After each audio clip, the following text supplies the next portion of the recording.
కోరుకుంటూ గౌరవ సభ్యులు పాయల్ శంకర్ గారిని. అధ్యక్ష ధన్యవాదాలు. వెనుకబడ్డటువంటి జిల్లా ఒక 2 నిమిషాలు ఎక్కువ ఇవ్వాలి. గొల్ల కురుమల సమస్య అధ్యక్ష, ఇది ప్రభుత్వం తరఫున ఇమీడియట్గా స్పష్టంగా జవాబు రావాలా. ఎందుకంటే ప్రభుత్వం సాయం చేయకుంటే చేయకపోని కానీ 43,500 రూపాయలు కట్టి సంవత్సరం వడ్డీతో కట్టిండ్రు. అసలు ఏం చేస్తారనేది అర్థమైతలేదు. మళ్ళీ ఇంకొకటి భయం ఎందుకు పడుతున్నా అంటే అధ్యక్ష, ఈరోజు బైక్ పై ఒకేసారి 126 గొర్రెలని హెడ్లైన్ వచ్చిన తర్వాత ఎక్కడ గొల్ల కురుమలు కట్టినటువంటి డబ్బు కూడా కాంట్రవర్సీగా తయారై దీని మీద అంతా కూడా ఎంక్వైరీ అయిన తర్వాతనే ఆ డబ్బులు విడుదల చేస్తామని ఎక్కడ మాట్లాడతారో అని అనుమానం కలుగుతూ ఉన్నది. వెంటనే ప్రభుత్వం గొల్ల కురుమలు కట్టినటువంటి ఆ 43,500 రూపాయల మీద ఏం చేయదలుచుకున్నారో వడ్డీతో సహా ప్రభుత్వం చెల్లించాలా అధ్యక్ష. మా ఆదిలాబాద్ నియోజకవర్గంలో లక్ష్మీనారాయణ స్వామి ఆలయం అని జైనుల కాలం నాటి మందిరం ఉన్నది సార్. సదల్పూర్ ఆలయం అని ఆదివాసులు ఆరాధ్యంగా భావించేటటువంటి బైరందేవి మందిరం ఉన్నది సార్. గత ప్రభుత్వం అభివృద్ధి చేస్తామని చెప్పినప్పటికీ మరక్కడ ఎటువంటి నిధులు కేటాయించలేదు. దయచేసి దాని మీద ప్రభుత్వం దృష్టి సారించాలని మీ ద్వారా విజ్ఞప్తి చేస్తూ ఉన్నది సార్.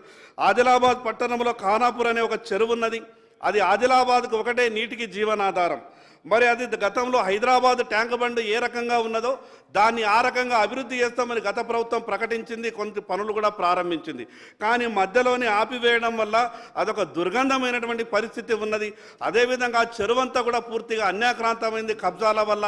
ఆ కబ్జాలు తొలగించి ఆ చెరువును అభివృద్ధి చేయవలసిందిగా మీ ద్వారా విజ్ఞప్తి చేస్తున్నాను అధ్యక్ష. మరి అదేవిధంగా ఆదిలాబాద్ పట్టణానికి ఆనుకొని ఉన్నటువంటి గ్రామ పంచాయతీలన్నింటినీ ఆదిలాబాద్ పట్టణంలో కలిపిండ్రు. అవి గ్రామ పంచాయతీలుగా ఉన్నప్పుడు అప్పుడు ఎన్ఆర్ఈజీ ద్వారా అక్కడ ప్రజలకు ఉపాధి అవకాశాలు దొరుకుతుండే. పట్టణంలో కలిపిన తర్వాత వాళ్లకు ఎక్స్ట్రా ఫెసిలిటీస్ ఏమీ రాలేదు, కానీ ఉన్న ఉపాధి అవకాశాన్ని కోల్పోయి వాళ్ళు కొట్టుమిట్టాడుతున్నారు. మరి వాళ్లకు ఏదైనా పట్టణంలో కూడా ఉపాధి అవకాశం కల్పించాలని విజ్ఞప్తి చేస్తున్నారు సార్. అదేవిధంగా ఫిబ్రవరి 19 తారీఖు నాడు జరిగేటటువంటి శివాజీ జయంతి దినాన్ని ప్రభుత్వం సెలవు దినంగా ప్రకటించాలని విజ్ఞప్తి చేస్తా ఉన్నా. ఇది అందరి శాసనసభ్యులకు సంబంధించినటువంటి విషయం. తిరుపతికి వెళ్ళేటటువంటి భక్తులకు తెలంగాణ ఎమ్మెల్యేలు అక్కడ అకామిడేషన్ కొన కానీ దర్శనం కానీ ఉత్తరం ఇస్తే తెలంగాణ భక్తులను తిరుమల తిరుపతిలో అక్కడ సిబ్బంది అవమానపరిచే విధంగా వ్యవహారం చేస్తున్నట్టు చాలామంది భక్తులు చెప్పడం జరిగింది. కాబట్టి మరి ఇక్కడి ప్రభుత్వం ఎండోమెంట్ వెంటనే అక్కడి ప్రభుత్వంతో మాట్లాడి సిఫారసు ఉత్తరాలను కూడా తీసి బయట విసిరేస్తున్నారని భక్తులు వచ్చి చెప్పడం జరిగింది. కాబట్టి దాని మీద తగు చర్యలు తీసుకోవాలని మీ ద్వారా ప్రభుత్వానికి విజ్ఞప్తి చేస్తా ఉన్నా. చివరి సార్, ఆదిలాబాద్లో ఆర్ఓబి ఆర్యూబి 2 మంజూరు చేసిండ్రు. కానీ దాదాపు మంజూరు చేసి 7.5 సంవత్సరాల తర్వాత పనులు మొదలై మధ్యలోనే ఆగిపోయినాయి. ల్యాండ్ ఎక్విజిషన్కు సంబంధించినటువంటి నిధులు విడుదల చేయలేదు, కాంట్రాక్టర్కు సంబంధించినటువంటి నిధులు విడుదల చేయలేదు. కాబట్టి పనులు మధ్యలోనే ఆగిపోయినాయి. కాబట్టి సంబంధిత శాఖ మంత్రి వర్యులు దీని మీద తమ ద్వారా వారికి విజ్ఞప్తి చేస్తున్నాను, తొందరగా నిధులు విడుదల చేసి న్యాయం చేయాలని. ఇంకో చిన్న విషయం సార్, ఆదిలాబాద్ పట్టణంలో ట్రాఫిక్ వ్యవస్థ పూర్తిగా అస్తవ్యస్తంగా ఉంది. ముందే చిన్న రోడ్లు ఇరుకున్నటువంటి చిన్న రోడ్లకు కాంట్రాక్టర్లకు లబ్ధి చేకూరే విధంగా నేషనల్ హైవే మీద కట్టేటటువంటి పెద్ద పెద్ద డివైడర్లు కట్టిన కారణంగా అక్కడ ట్రాఫిక్ సమస్య విపరీతంగా ఉంది. కాబట్టి దాన్ని పరిష్కరించాలని విజ్ఞప్తి చేస్తా ఉన్నాను. వెనుకబడ్డ జిల్లా సార్ ఆదిలాబాద్, ఉపాధి అవకాశాలు లేవు. అక్కడ గతంలో విపరీతమైనటువంటి జిన్నింగ్లు ఉండే, 110 జిన్నింగ్లు ఉంటే చిన్న చిన్న పరిశ్రమలకు సబ్సిడీలు విడుదల చేయని కారణంగా 75% జిన్నింగ్ ప్రెస్సింగ్లు మొత్తం మూతపడ్డాయి. వెంటనే వాళ్లకు సంబంధించినటువంటి 9 సంవత్సరాల నుంచి పెండింగ్లో ఉన్నటువంటి ఆ సబ్సిడీలు విడుదల చేసి మాకు న్యాయం చేయాల్సిందిగా విజ్ఞప్తి చేస్తా ఉన్నాం సార్. చివరి సార్, ఆరోగ్యశ్రీ 5 లక్షల నుండి 10 లక్షలు చేసిన మనం చెప్తున్నాం. కానీ రోగులు దవాఖానలకు వెళ్తే ఈ రోగము ఆరోగ్యశ్రీలో కాదు అని రోగులను బయటకు పంపిస్తూ ఉన్నారు. మనం ఈ శాసనసభ ద్వారా ప్రచారం చేసినాం, 5 నుంచి 10 లక్షలు చేసినాం కాబట్టి ఎవరెళ్ళినా కూడా సాయం దొరుకుతుందని చెప్పినాం. కానీ అది పేపర్ మట్టికే ఉన్నది. రోగులకు మాత్రం సరైన రీతిలో ఒక్కటేసారి ఈ శాసనసభ ద్వారా ఒక డైరెక్షన్ వెళ్ళాలా, ప్రభుత్వం నుంచి ఒక డైరెక్షన్ వెళ్ళాలా. రోగి ఏ రోగంతో నచ్చినా సరే ఆసుపత్రికి వెళ్ళా అంటే అతనికి వైద్యం దొరికితేనే ప్రభుత్వం ఏదైనా సాయం చేసినట్టు అవుతుంది. యాక్సిడెంట్ అయితే సార్ రోగికి తెలుస్తుందా ఫలానా భాగంలో ఇరిగితేనే ట్రీట్మెంట్ అవుతుంది కాబట్టి ఫలానా భాగంలో ఇరగొట్టుకుంటాడా? జాయింట్లో ఇరిగింది కాబట్టి ఇది వర్తించదంటారు, ఇది ఎడమ పక్కకి ఇరిగింది కాబట్టి వర్తించదంటారు. ఏ పక్కకి ఇరగాలనేది ఎట్లా తెలుస్తుంది సార్?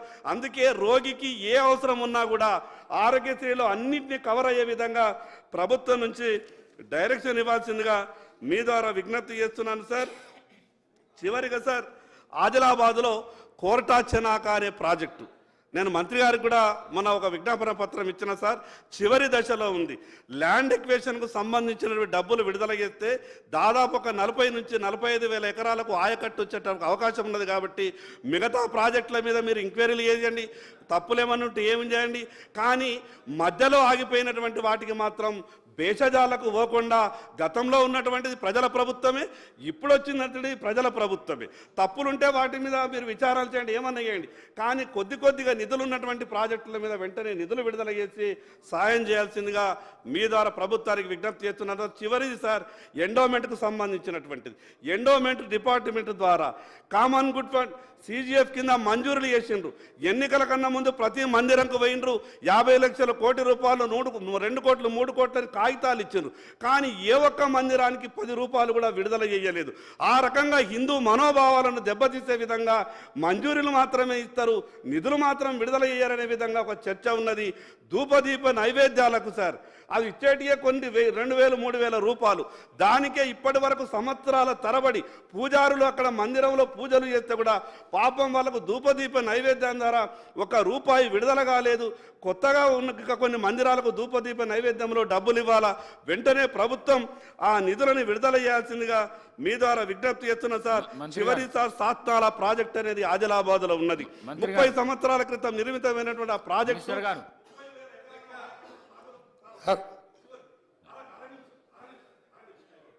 నేను మళ్ళీ ఒకటే చెప్తున్నాను.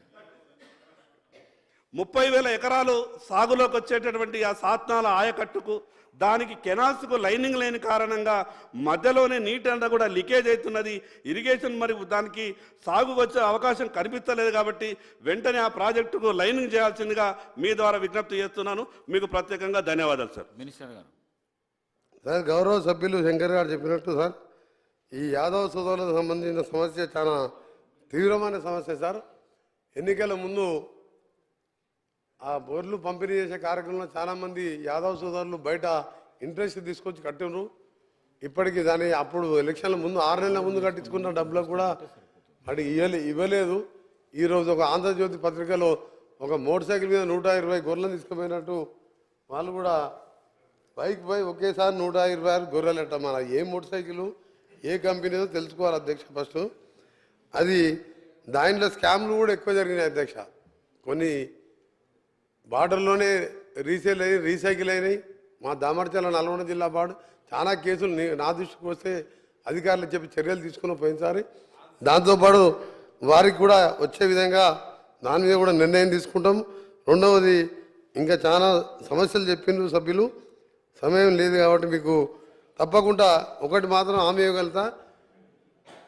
ఈ సభ ద్వారా మన గౌరవ సభ్యులు అన్నట్టు తెలంగాణ శాసనసభ్యులకు సంబంధించింది కూడా వాళ్ళ ఫ్యామిలీ మెంబర్స్ కానీ వాళ్ళు ఇచ్చినప్పుడు కానీ ప్రతిరోజు 2కో 3కో లెటర్స్ యాక్సెప్టెడ్ విషయంగా ఆంధ్రప్రదేశ్ గవర్నమెంట్తో మాట్లాడి టీటీడీతో మాట్లాడి ఆ తిరుపతి వెళ్ళే వారికి దాన్ని కూడా సమస్య పరిష్కరించి గతంలో మాదిరిగా దర్శనాలు చేసే విధంగా